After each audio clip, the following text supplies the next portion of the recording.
अस्सलामुअलैकुम, welcome back to साइबरमैक्स academy. जैसा कि साइबरमैक्स आप लोग जानते हैं कि हमने एक new course data structures and algorithm start कर दिया था। लिंक डिस्क्रिप्शन में मिल जाएगा प्लेलिस्ट का, अभी प्लेलिस्ट एक्सेस कर ली। तो लास्ट टाइम हमने लेक्चर नंबर 1 जिसमें हमने introduction to data structures and algorithm देखा, और एल्गोरिदम क्या चीज होती है, डाटा क्या होता है, स्ट्रक्चर क्या होता है, डाटा स्ट्रक्चर क्या होता है कंबाइंड, और हम इसे क्यों पढ़ रहे हैं, इसमें कौन कौन सी चीजें पढ़ेंगे, ये हमने लास्ट लेक्चर में डिस्कस किया।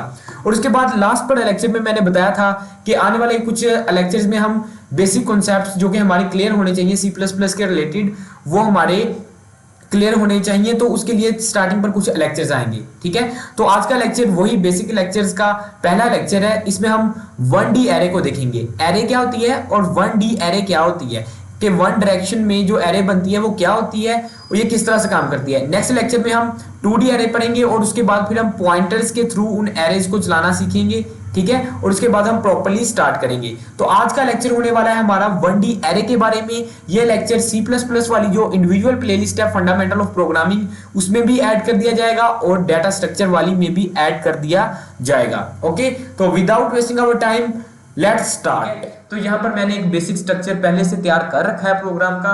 तो पहले बता देता हूँ कि एरे है क्या चीज। देखिए, आमतौर पर हम जब वेरिएबल कोई मार्क्स वगैरह स्टोर करते हैं, ठीक है, तो वो किस तरह से स्टोर करते हैं। हम एक वेरिएबल बनाते हैं, ठीक है, उसमें नाम क्या रख देते हैं, उसका मार्क्स रख देते हैं और उसमें मार्क्स रख देते हैं, मिसाल के तौर पर 0 रख दिए, ठीक है। ये तो हो गए, एक मैंने क्या रख दिया, एक वेरिएबल बनाया, उसके अंदर मैंने 0 रख दिया। पीछे भी मेमोरी के अंदर एक वेरिएबल की लोकेशन बनी होगी और उसके अंदर ये स्टोर हो गया होगा, ठीक है। ये बात हमें समझ आ गई। अब बार बार मुझे अपने मार्क्स एंटर करने पड़ रहे हैं एक ही किस्म के सब्जेक्ट के, तो तब मैं क्या करूंगा, क्या मैं फिर से एक नया वेरिएबल बनाऊं, इंट मार्क्स 2 के नाम से, उसका मार्क्स 2 के नाम से नाम रख दूं और इसके अंदर इस बार मेरे मार्क्स 34 है, ठीक है। इसी तरह इंट मार्क्स, ठीक है, इस तरह मैंने 67 लिख दिया, तो ये मेरे इस तरह से मार्क्स आ गए। तो मैं क्या कर रहा हूं कि एक ही किस्म का डाटा पुट करने के लिए, एक ही डाटा टाइप का डाटा पुट करने के लिए जो कि एक ही चीज के बारे में है, मुझे मल्टीपल वेरिएबल्स बनाना पड़ रहे हैं। तो कोई ऐसा तरीका नहीं है कि हम एक ही किस्म का कोई वेरिएबल या कोई ऐसी चीज, कोई नई टर्म ऐसी जिसमें हम डाटे को बार बार उसकी एक लेंथ सेट कर दें कि इतनी बार मैं इसमें डाटा पुट कर सकता हूं और उसमें ही वो डाटा स्टोर होता रहे, हमें एक बार इसे डिक्लेयर करवाना पड़े। तो जी हाँ, वो हो सकता है। वो किस तरह, उसी को ही तो हम कहते हैं कि एरे का कॉन्सेप्ट, ठीक है। तो एरे बनाया किस तरह से जाता है, उसका साइंटैक्स क्या है पहले वो समझते हैं, ठीक है।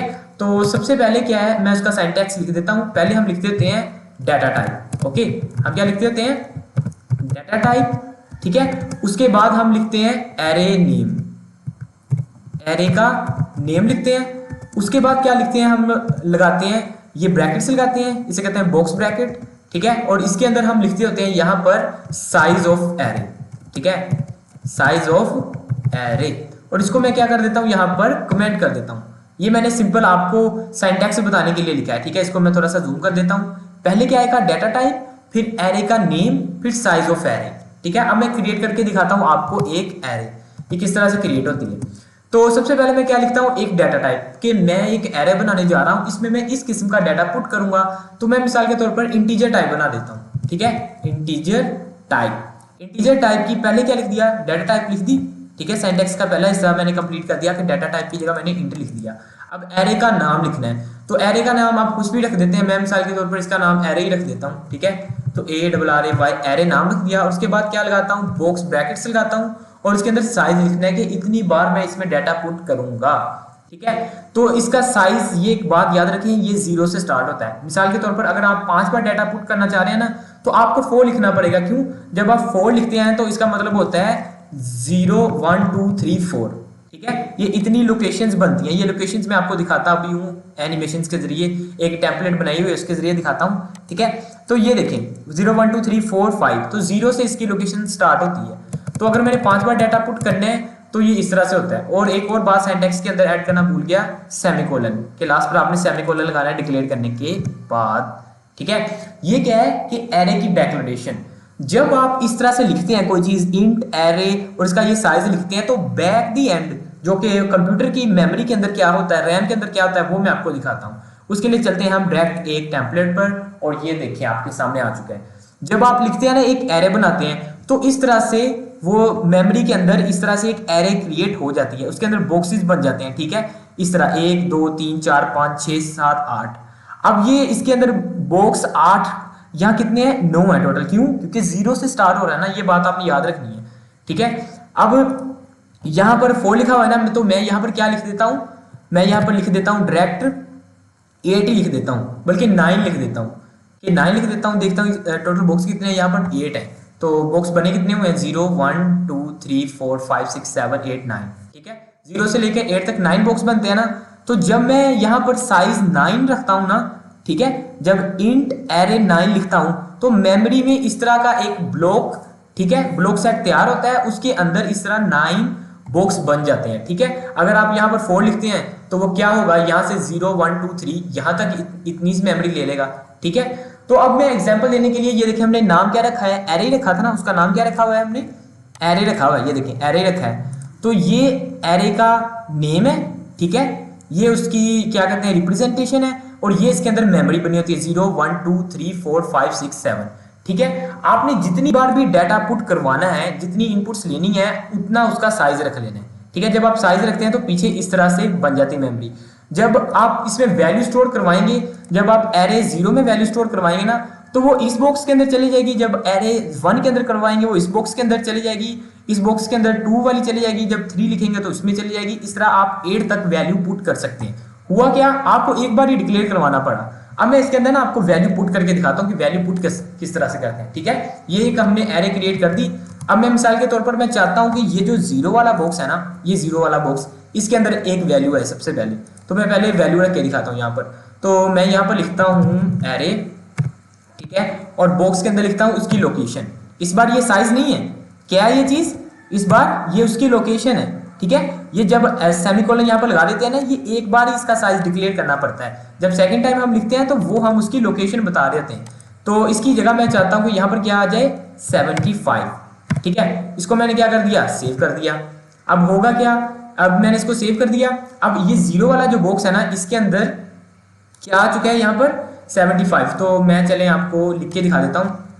यहाँ पर क्या आ गया 75, ठीक है, यहाँ पर 75 आ गया।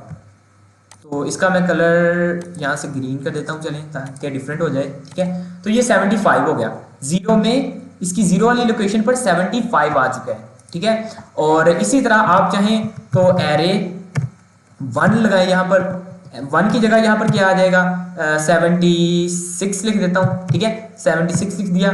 इसी तरह एरे यहाँ पर 2 की जगह मैं क्या लिख देता हूँ, एरे 2 की जगह मैंने लिख दिया 99 लिख दिया, ठीक है। तो इसको मैं करता हूँ सेव। अब हुआ क्या कि यहाँ पर 75 76 और 99, 75 76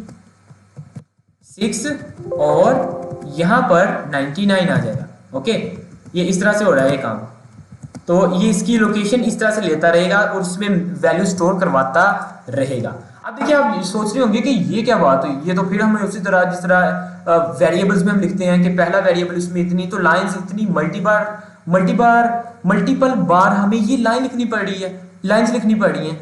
तो हम कोई इस तरह तरीका नहीं है कि हम एक ही लाइन में ये सारा लिख दे। तो जी हाँ, सेकंड तरीका भी है। पहले मैंने आपको क्या बताया, इंडिविजुअली अगर आप किसी भी लोकेशन पर लिखना चाहें तो इस तरह से लिख सकते हैं, लेकिन आप सीक्वेंस के साथ पुट करना चाह रहे हैं तो उसका तरीका क्या है, इसको मैं क्या कर देता हूँ, यहाँ से कमेंट कर देता हूँ, ठीक है। और यहाँ पर अब मैं आपको दिखाता हूँ वैल्यू स्टोर करवा के। उसके लिए क्या है कि जहाँ पर इसको डिक्लेयर करवाया ना, जहाँ पर इसको डिक्लेयर करवाया एग्जैक्ट उसी जगह आप उसके अंदर वैल्यू रखना पुट कर दें। चलें यहाँ पर मैं दोबारा से लिख देता हूँ, चलें इसी के अंदर ही, ठीक है। यहाँ पर क्या लिखना है, इज इक्वल टू का साइन और कर्ली ब्रैकेट्स के अंदर वैल्यूज पुट करनी स्टार्ट कर देनी है, ठीक है। पहली 0 है ना 75, ठीक है, फिर क्या लगाना है, कोमा लगाना है, फिर क्या आएगा 76, फिर कोमा लगाना है, फिर क्या आएगा 99। तो क्या हुआ, इसको मैं करता हूं सेव।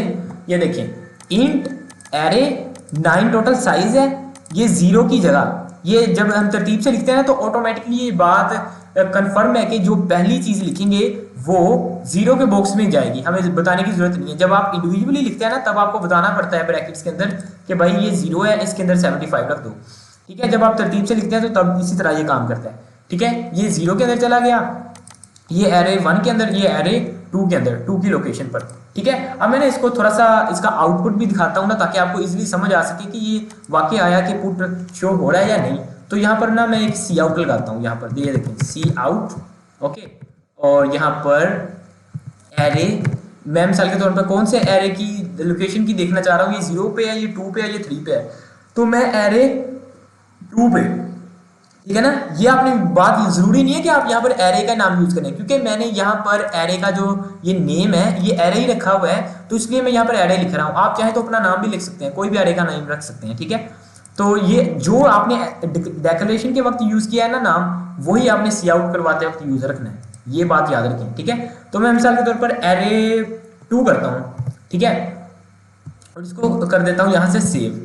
तो अब देखिए जब ये रन होगा तो एरे 2 की जगह क्या पड़ा हुआ है, आप कुछ सोचें, ये एरे 0 है, ये एरे 1 है और एरे 2 है। यहाँ पर भी देख लेते हैं, ये देखिए 0 1 2, तो एरे 2 की जगह 99 पड़ा हुआ है। तो अब मैं जब इसको रन कराऊंगा ना F11 से, तो आप देखेंगे यहाँ पर एरर आ रहा है। तो एरर क्या आ रहा है, वो बता रहा है कि आपने सेमीकोलन कहीं पर मिस कर दिया। जी हाँ, ये देखिए जब आपने ये सारी वैल्यूज पुट वगैरह कर दी ना, तो यहाँ पर सेमीकोलन भी लगाना है, ये भी बात आपने याद रखनी है, ठीक है। इसको अब मैं करता हूँ सेव, और अब मैं आपको करके दिखाता हूँ रन के एरे 2 की जगह क्या वैल्यू आ रही है। इसको F11 किया तो ये देखिए एरे 2 की जगह क्या आ गया 99। तो 99 किस बॉक्स में पड़ा हुआ था, एरे 2 की जगह ही पड़ा हुआ था ना, ये आप यहाँ पर भी देख सकते हैं कि एरे 2 की जगह 99 पड़ा हुआ था, ठीक है। तो इस तरह से क्या हो रहा है, ये सिंपल अभी एग्जांपल समझा रहा हूँ कि ये एक मेमोरी क्रिएट होती है, उसके अंदर इस तरह से वैल्यूज आ जाती हैं, और आप किसी भी वैल्यू को इस तरह इंडिविजुअली आउटपुट करवा सकते हैं। लेकिन ये तो हो गया 2-3 नंबर या 4 5 6 या 11 12, तो तब आप तो इजीली इनपुट कर लेंगे। लेकिन क्या होगा अगर आपके एरे का साइज बहुत बड़ा है, मतलब ये कि आपको 1000 नंबर पुट करने हैं, 2000 नंबर पुट करने हैं, तो क्या आप हर बार यहाँ पर इस तरह लिखते रहेंगे, ठीक है, आप इस तरह 1000 बार नंबर इनपुट करेंगे नहीं। तब क्या होगा, अब उसको समझते हैं, ठीक है। उसके लिए हम यूज करेंगे लूप का कॉन्सेप्ट। हम लूप का कॉन्सेप्ट याद है ना, हम कब यूज करते होते हैं, जब हमको एक ही चीज को बार बार परफॉर्म करवाना होता था और एक ही चीज के बारे में करवाना होता था, तो तब हम यूज करते थे इसका फंक्शन। तो अब मैं क्या करता हूँ, इस पूरी प्रोग्रामिंग को यहाँ से कोड को रिमूव कर देता हूँ, ताकि आपको समझा सकूं कि क्या होगा अब, ठीक है। अब हम यूज करने जा रहे हैं एक लंबा प्रोग्राम, जिसके अंदर एरे की जो डाटा टाइप है वो बड़ी होगी, ठीक है। हम चाहते हैं कि यूजर से ही हम डाटा टाइप पूछें, ठीक है, यूजर से डाटा टाइप पूछें और उसके लूप भी उससे ही पूछें कि किस तरह चलेगी। तो सबसे पहले तो मैं क्या करता हूं कि एक यहाँ पर एरे क्रिएट कर देता हूं। इस बार एरे में किस नाम से क्रिएट करता हूं, इंट। चलें इस बार मैं CXA के नाम से क्रिएट कर देता हूं, साइबरमैक्स, या चलें साइबरमैक्स पूरा लिख देते हैं यहाँ पर साइबरमैक्स, ठीक है। और इसकी ब्रैकेट के अंदर हम साइज नहीं लिखेंगे, इस बार हम साइज यूजर से पूछेंगे। तो जब यूजर से पूछेंगे तो जाहिर सी बात है वो एक वेरिएबल के अंदर स्टोर होगा ना, तो मैं मिसाल के तौर पर n के वेरिएबल में उसे स्टोर करवा देता हूँ, और इसको क्या कर देता हूँ यहाँ पर डिक्लेयर। तो जाहिर सी बात है जब n यहाँ पर यूज किया है तो उसको डिक्लेयर भी तो करवाना पड़ेगा ना। तो यहाँ पर इंट n लिख देता हूँ, ठीक है, और यहाँ पर सी आउट में लिख देता हूँ कि भाईजान बताओ कि कितना साइज रखना है। यहाँ पर रखना है enter the size of array, ठीक है, कि एरे का साइज पुट करो। उसके बाद वो क्या होगा कि वो सी इन चला किसके अंदर जाएगा, n के अंदर, ठीक है। वो जब n के अंदर जाएगा मिसाल के तौर पर वो 1000 पुट कर देता है यहाँ पर वैल्यू, तो यहाँ पर ऑटोमेटिकली इसका साइज क्या हो जाएगा 1000 सेट हो जाएगा, ठीक है। अब वो 1000 सेट हो गया। अब देखते हैं ये काम किस तरह से करेगा। तो क्या करते हैं, अब यहाँ पर हम लगाते हैं लूप, ताकि वो एक ही वैल्यू के अंदर क्या करता रहे, पुट करता रहे, ठीक है। एक ही वैल्यू के अंदर एक ही लोकेशन, एक ही बार में एक ही लोकेशन पर वो वैल्यू पुट करता रहे। मसलन यहाँ पर मैं लिखता हूँ फॉर, और यहाँ पर मैं एक वेरिएबल डिक्लेयर कराता हूँ जो कि लूप को चलने में मदद कर सके, ठीक है। तो यहाँ पर मैं लिख देता हूँ इंट आई, स्टार्टिंग पॉइंट क्या रखना है, आई का 0 रखना है। क्यों, क्योंकि आपको पता है कि एरे की जो स्टार्टिंग लोकेशन होती है वो 0 से स्टार्ट होती है, ठीक है, ये बात आपने याद रखनी है। तो ये हो गया इंट आई। अब मैं चाहता हूं आई कितनी बार चले, less than equal to n, ठीक है। ये कितनी बार इनपुट ले, less than equal to n, यानी उसके साइज के बराबर। जब उसका साइज कंप्लीट हो जाए तो वो लूप चलाना बंद कर दे। मिसाल के तौर पर 1000 बार वो डाटा ले रहे हैं, तो बस वो 1000 बार ले, उसके बाद लूप बंद हो जाए, ठीक है। तो अब मैं क्या करता हूँ, यहाँ पर इसको इंक्रीमेंट भी तो देना पड़ेगा ना, तो आई प्लस प्लस कर देता हूँ और इसकी बॉडी को क्रिएट करता हूँ। यहाँ पर बॉडी आ गई इसके अंदर। अब मैं क्या करता हूँ सी इन, ठीक है, यहाँ पर मैं क्या लगाऊंगा सी इन लगाऊंगा क्योंकि इनपुट लेनी है ना, जाहिर सी बात है। हम चाहते हैं कि ये एक एरे क्रिएट हो गई है, इसका साइज भी हमें पता चल गया, यूजर से हमने पूछ लिया। अब उसके अंदर तब तक डाटा इनपुट होता रहे जब तक उसका साइज कंप्लीट नहीं हो जाता, तो उसके लिए सी इन लगेगा यहाँ पर, और एंगल ब्रैकेट्स लगाकर मैं उस एरे का नाम लिखूंगा। एरे का नाम क्या रखा हुआ है हमने, साइबर मैक्स, ठीक है। तो साइबर मैक्स रख दिया नाम, और यहाँ पर क्या रखूंगा मैं, ब्रैकेट्स, और इस बार यहाँ पर क्या लिखूंगा मैं, यहाँ पर आई लिखूंगा। क्यों? क्योंकि यहाँ पर हम ये लूप किस पर चला रहे हैं, साइज पर, यानी वो वैल्यू 0 से स्टार्ट हो, और ये साइज के लिए है, स्टार्टिंग करने के लिए, कि उसकी लोकेशन देने के लिए, ठीक है। ये वाली लूप, ये जो स्टार्टिंग वाला ये जो वेरिएबल लिखा ना n, ये n बता रहा है कि भाईजान इसका साइज 0 से लेकर 8 तक होगा, मिसाल के तौर पर 8 तक होगा, ठीक है। और ये जो i लिखा हुआ है ना, ये i क्या करेगा, पहली बार जब लूप चलेगी तो i की वैल्यू 0 रखेगा कि इसकी वैल्यू 0 है, इसमें ये पुट कर दो। अगली बार लूप चलेगी तो इंक्रीमेंट होने से 0 से ये 1 हो जाएगी, इसके अंदर पुट करो, ठीक है। तो i क्या काम कर रहा है, उसकी वैल्यू को अपडेट कर रहा है इनपुट करने के लिए। तो अब मैं क्या करता हूँ, यहाँ पर i लिख देता हूँ, ठीक है। यहाँ पर लिख दिया i, और यहाँ पर मैं सेमीकोलन लगा देता हूँ, सिंपल।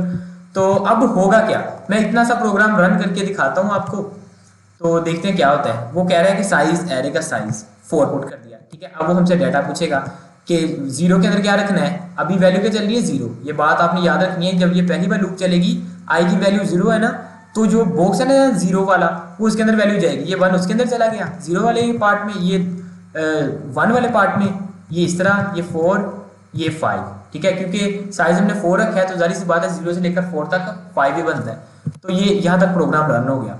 ये तो सिंपल क्या किया, इनपुट ले लिया। तो आउटपुट भी तो भाईजान शो करवाओ ना हमें। तो आउटपुट के लिए क्या करेंगे, एक और फॉर लूप क्रिएट करेंगे, ठीक है। आउटपुट के लिए क्या करेंगे, एक और फॉर लूप क्रिएट करेंगे, और यहाँ पर मैं फिर से वही लूप लगा देता हूँ, i इज इक्वल टू 0। आप एक बात गौर करे होंगे कि i तो यहाँ पर भी यूज किया है, हम सेम नाम का वेरिएबल कैसे यूज कर रहे हैं। तो आपको वो कॉन्सेप्ट याद है जहां पर हमने पढ़ा था block level, scope, function level, global level.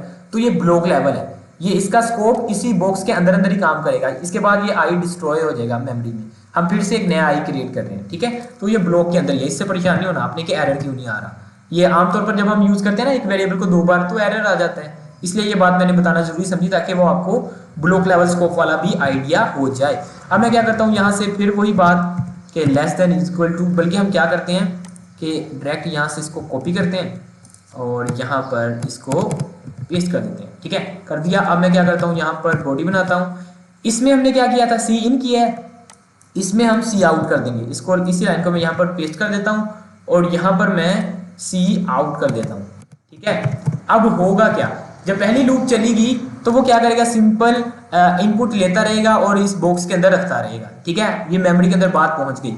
अब दूसरी लूप जब चलेगी तो क्या हो रहा है, उसमें तो सी इन हो रहा था ना, इसमें सी आउट होगा। क्या, पहली बार इस लूप ने क्या काम किया, वो बॉक्सेस में 0 की जगह वैल्यू रखता रहा, 2 की जगह। अब मेमोरी के अंदर पूरी एरे के अंदर वैल्यूज पड़ी हुई हैं, ठीक है। अब उसको शो करवाने के लिए भी तो हमें एक लूप चाहिए। जब वो लूप चलेगी तो वो क्या करेगा, आई की वैल्यू सबसे पहले जब लूप चलेगी जो 0 है वो जाएगा, क्या करेगा, 0 वाले बॉक्स की तरफ जाएगा। वो कहेगा अच्छा 0 में 75 पड़ा हुआ है, तो वो उसको उठाएगा और हमें सिंपल आउटपुट दे देगा। अगली बार लूप चलेगी तो हमें यहाँ पर 7x1 वाले बॉक्स की यहाँ से डाटा देगा 76, ठीक है।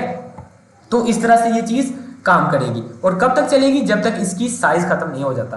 तो अब मैं इसको करता हूँ सेव। अब मैं इसको ना काम करता हूँ, यहाँ पर रन करके दिखाता हूँ और यहाँ पर लाइन लगा देता हूँ ताकि आपको डिफरेंस रहे कि ये आउटपुट के लिए, ठीक है, ये आउटपुट के लिए, ये इनपुट के लिए यहाँ से। तो इसको मैं यहाँ पर कमेंट कर देता हूँ, ठीक है। तो अब मैं इसको करता हूँ रन। तो अब देखते हैं किस तरह से काम करता है। अब वो फिर कह रहा है कि एरर आ रहा है, तो एरर देखना होगा क्या है। एरर ये है कि ये देखिए, सी आउट के लिए हमने ये एंगल ब्रैकेट्स इनवर्ड लगा दिए, तो आउटवर्ड लगानी होती है। सॉरी, इसके लिए यहाँ पर F11 दबाता हूँ, देखिए ये रन हो चुका है। साइज एंटर करते हैं हम, क्या करें, चलिए 3 कर देता हूँ। 3 हम 4 बार डाटा पुट करेंगे ना, मतलब 3। तो मैं पहले में रख देता हूँ 33, दूसरे में रख देता हूँ 44, यहाँ पर 59 और यहाँ पर मैं 77, ठीक है। क्या हो गया कि 4 बार डाटा पुट कर दिया। अब मैं जैसे एंटर दबाऊंगा तो वो दूसरी लूप भी चल जाएगी, ठीक है। दूसरी लूप चली, ये देखिए 33, 4, 5, 6, लेकिन ये तो सब कुछ इकट्ठा ही लिखा गया, हम नहीं चाहते इस तरह से लिखा है। तो क्या करते हैं, यहाँ पर एक काम करते हैं, एंड लाइन भी लगा देते हैं, ठीक है, ताकि कोई प्रॉब्लम ना आए। इसको मैं F11 करता हूँ, फिर से हम डाटा पुट करते हैं। ठीक है, अब इस बार हम जो डाटा पुट करेंगे जल्दी से कंपाइल हो रहा है यहाँ पर। ठीक है, तो ये कंपाइल हो चुका है। यहाँ पर मैं साइज जो है 4 ही रख देता हूँ। डाटा 1 2 3 4, ठीक है, और 5, फिर 4 रख दिया। तो ये देखें 1 2 3 4 5, तो यहाँ पर डाटा आ गया। ठीक है, तो एरे इस तरह से काम करती है कि आप मेमोरी के अंदर इस तरह से एक बॉक्स बना देते हैं। ठीक है, उसके अंदर डाटा पुट हो जाता है। अब ये इसकी जरूरत क्या पड़ती है, मल्टीपल प्रोग्राम्स होते हैं। कई बार हमें पड़ती है जरूरत कि एक ही किस्म का डाटा ना हम इस तरह मेमोरी में रख लेते हैं और उसको हम बुला लेते हैं कि भाई इस जगह पर जो लोकेशन पर डाटा पड़ा है ना वो आ जाए, इस जगह पर पड़ा है वो आ जाए, वो पढ़ आ जाए। तो कई बार जो नंबर रिवर्स करने वाला याद है वो हमने प्रोग्राम किया था, वो तो हमने किया था मॉडुलस वाले कॉन्सेप्ट से। तो वो आप इस कॉन्सेप्ट से भी कर सकते हैं कि आप मेमोरी के अंदर रख दें और उसको मेमोरी को कॉल करवा दें, रिवर्स में लूप चलवा दें, तो ईजिली वो प्रोग्राम ही हो सकता है इस कॉन्सेप्ट से। तो आज के लेक्चर में हमने डीपली समझा कि एरे क्या चीज होती है, इसकी डिक्लेरेशन क्या है, इसकी इनिशियलाइजेशन क्या है, इसका यूज क्या है, अगर मल्टीपल नंबर बड़ी लूप क्रिएट करनी पड़ जाए तो तब क्या करेंगे। ठीक है, तो हमने ये सारा समझ लिया है। आई होप कि आपको समझ आई होगी। तो आज के लिए इतना ही। नेक्स्ट लेक्चर में हम इंशाल्लाह 2D एरे का कॉन्सेप्ट समझेंगे कि 2D एरे किस तरह से चलती है। ओके, तो इसलिए प्लेलिस्ट को एक्सेस कर लें और लिंक डिस्क्रिप्शन में मिल जाएगा। चैनल को सब्सक्राइब करके रखें। मैं मिलता हूं आपको नए लेक्चर में, तब तक के लिए इकबाल के शहीनों, अल्लाह हाफिज।